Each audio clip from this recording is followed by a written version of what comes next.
Hi everybody and welcome back to MikeNormanEconomics.com. Well, today I have a question for all of you, and the question is, how big is your trade deficit? Now that might sound like a silly question, but I'm asking it for a reason. You know, we hear a lot about the trade deficit of the United States, and there's a lot of worry every time we heard it spoken of, and because I guess people think, or economists and others think, that because we import lots of stuff, cars, clothing, textiles, home furnishings, toys, everything, lots of things, not everything, but lots of things, because we import more than we export, somehow that is construed as being a negative, a bad thing. But the way to think about the trade deficit, and I think the way to put it into perspective, is to think of it more on a micro level, as we economists call it. Think of it in the context of an individual, of yourself. For example, do you run a trade deficit?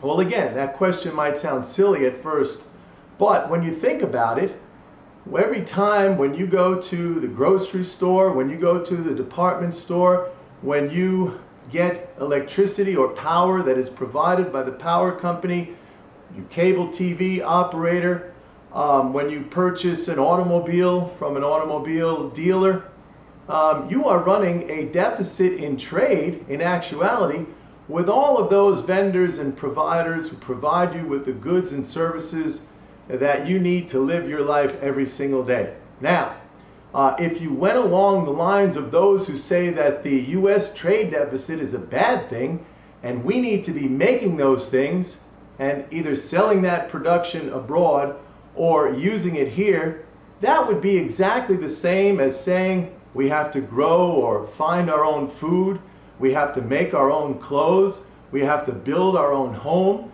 we have to provide our own electricity, health care, legal services, education, you name it. All of the things that we use and consume in our everyday lives, we get from people who provide it to us. We don't make those things, and there's a very good reason why we don't spend a lot of time making every single thing that we need, because if we did, in effect, we'd be living exactly as our ancestors of long ago. In fact, we'd go back to the days of the cavemen.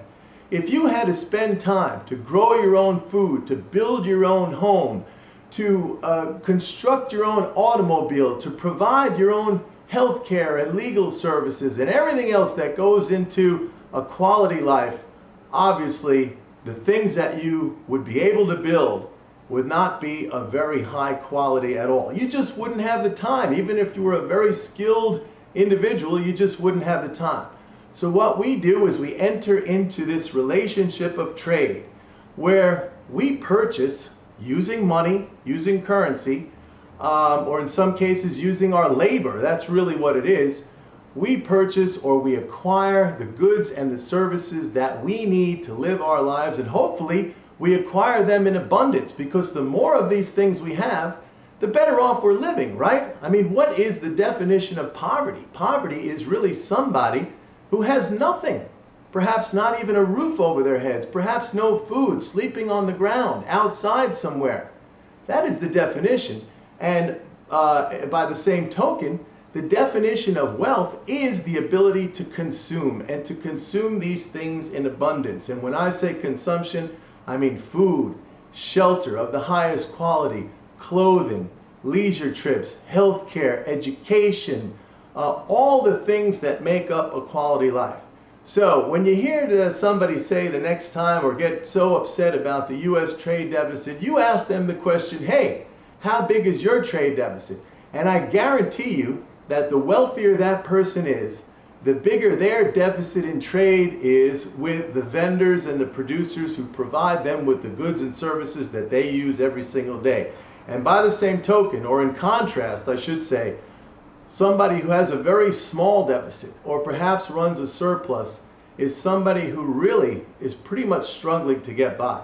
Now, I'll just leave you with one more concept, and that is, back in the days of a gold standard, it was necessary for countries to run a surplus in trade in order to acquire the gold that they needed to back their currencies. If they ran a deficit, In other words, if they imported more than they exported, the gold would leave the country and there'd be a contraction in their money supply. So it was necessary to run a trade surplus, at least from time to time, to bring the gold back, and that would allow for an expansion in the money supply and growth in the economy. But guess what?